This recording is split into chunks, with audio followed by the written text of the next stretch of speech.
என்ன சாப்பிட்றீங்க? ஒரு திருச்சி கல்யாண விருந்து.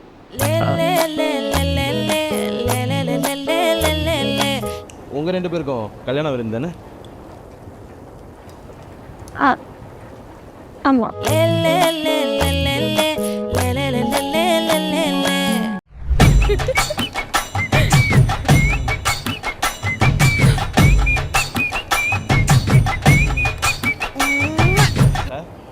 சார் சார் சார் இலையை கழுவுங்க சார்.